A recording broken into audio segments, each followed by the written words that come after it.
What's up, everybody? It's your girl, Denise Salcedo, and today I am joined by big, sexy Kevin Nash. Kevin, first of all, thank you so much for taking the time to chat with me. How are you? I'm good, thanks. Yeah, man. So I want to start off, okay, this is kind of random, but one of the people that I have been able to work with for several years was Sean X-Pac Waltman, one of your good friends.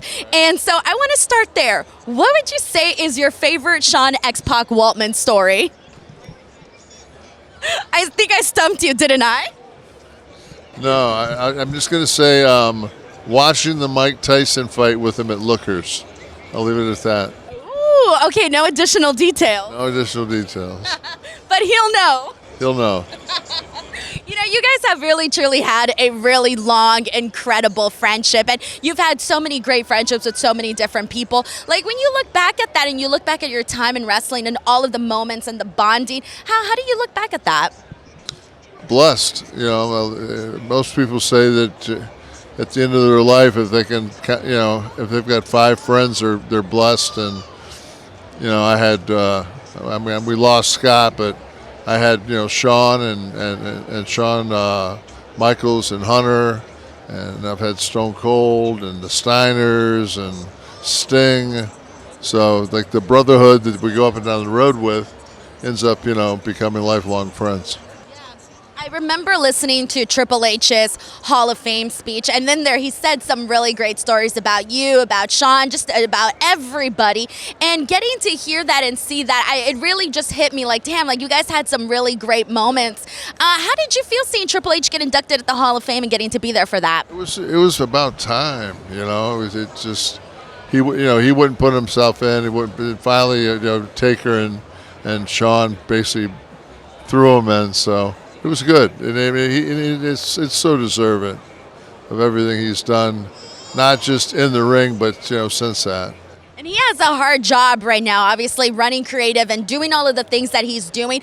What have you thought about all of the work that he's put in, not just like you said in his career, but now as a person of you know, even more power in WWE?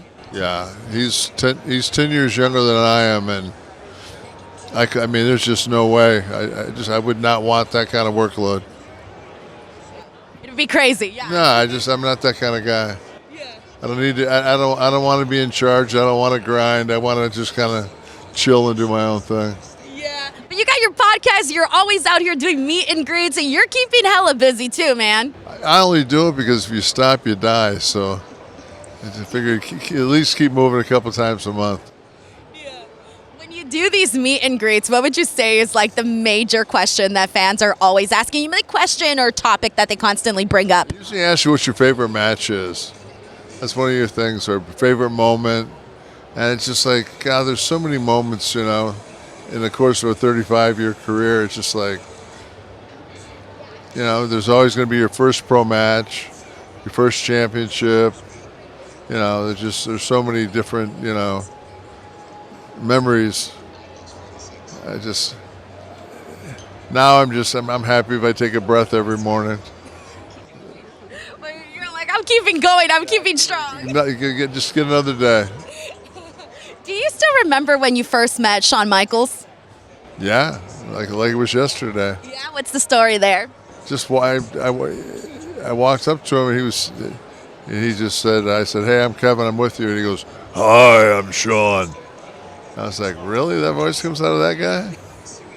That was June, let me think, it was June 6th, 1993. June 6th, 1993, wow. Yeah. Wow. So did you guys just hit it off right away? Yeah, by the time, actually by that weekend we were buddies. But yeah, that was, yeah. Yeah. That's very cool. How do you feel about what he's been able to do as well over on the NXT side? Great. He's working with the younger talent. Sean always had that special it thing, you know, so he's kind of able to pass that along to him. And, yeah, it's great to see my two friends working their asses off. Hey, man, I was going to say, I know you said you weren't interested, but it'd be hella cool to get Kevin Nash back there, too. They got Taker in Mexico. They got it covered. I'm waiting till they go to, I don't know, maybe Tahiti and open up a territory. You're like, Use it as an excuse to just chill on the beach. Someplace on the. I'll run the Hawaiian office. That's so awesome. Do you still get to chat with them often? Not enough, but we stay in touch. Now, before we obviously wrap up the interview, I do want to go ahead and touch a little bit on your acting career, getting to do Magic Mike. What was that experience, and how do you look back at that? I thought it was a rib when I got the call. Because they said, this movie, I said, what am I going to do? And they said, you're going to be a dancer. I said, I'm 55 years old. I got a bad knee. And they were like, no. So, I mean, I feel blessed because it was, the guys that were in that crew were so great. And Chan's a friend for life. And Adam's a friend for life. Joe, Matt, Reed, that was the writer. So, I mean, it's just, yeah. No, man, it's a really cool, the fact that you got to do that, I thought was awesome, when I first saw the news and everything. It's been just really cool to see all of the different... That's something different that a 6'10" guy usually doesn't get cast in. This is a male dancer. When you think back to your career, and it's funny because as I was preparing mentally for this interview with you, I'm like, dang, where do I even begin with such a long career of yours? And you really have been part of some of the coolest things. I mean, right there, NWO, and you have experienced wrestling like no other person. And when you think about that time in pro wrestling, the NWO, WCW, and just everything, and seeing where wrestling is at now, God, how do you even describe that, evolution, that high? I don't even know if I have the right words for all of it. The amazing thing is the growth from year to year, from a production quality and from a business. Now, when I got in the business, I mean, it was just a kind of a mom and pop's thing, and Vince was big time, but they were private. And then when they went public, that kind of changed the field. And and then now they got a Netflix deal, they got a deal with ESPN, they got, so it's just from a business entity, it's not even wrestling anymore, it's just entertainment, so I buy the stock, I make my money. I was gonna say, Kevin, I bought my TKO stock. Well, it's funny because I've heard throughout the years, obviously following wrestling, I've heard so many of your quotes, and I got to tell you, I've taken a lot of them to heart. I'm here to make money, just everything. I've tried to adopt that philosophy, Kevin.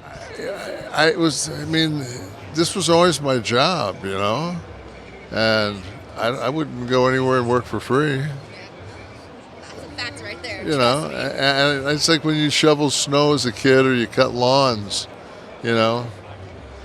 even if it's $2 a yard. Back in Detroit, you were cutting an 80 by 40 yard. It didn't take but a couple minutes, but you got paid. That's what you did it for. If not, hell, I'll sit at home and watch TV.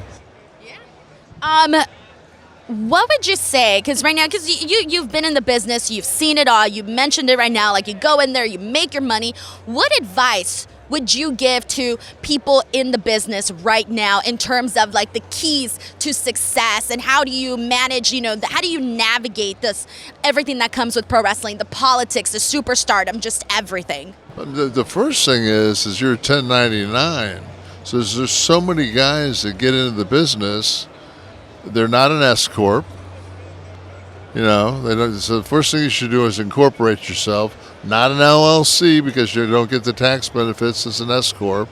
So you put yourself in an S corp, and then that way you get tax benefits. A lot of guys go by their name. They're a 1099, and they get taxed 30% of their money, and they don't save that money, and they start their first year owing the IRS 50 grand, and they try to work out of that hole the rest of their career. So you've got to understand, you don't want to be a 1099. You want to be an S corp, and then you take an S corp like mine's. My S corp, when I go and do something, I loan myself out. So it's there's you've got to learn how to not just make money, but be able to keep as much of it as possible. Well, I gotta tell you, hearing you say that, I'm already like, oh shit, I gotta go home and fix the stuff because I'm a 1099. Oh, you gotta have an S corp. I'm gonna do it. And not a C corp and not an LLC, an S corp. All right, lessons have been learned here. Kevin, thank you so much for taking the time to chat with me. I'm going to let you go to continue here with Wrestleverse, but I really appreciate you taking the time to chat with me. Thank you, everybody, and we'll catch you on the next one. Bye, everyone.